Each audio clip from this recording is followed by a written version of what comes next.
Hello, today we are going to learn fall vocabulary. Here are some sentence frames you can use when talking about the fall. I see a. My favorite fall activity is. I like the. In fall, I wear. In the fall, I enjoy. And I like fall weather because. Fall, leaves, tree, pumpkin, apple, acorn, corn, squash,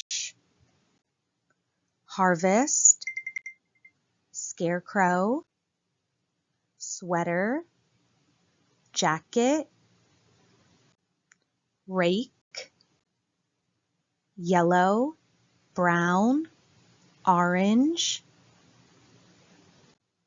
squirrel, hayride, hay bale, football.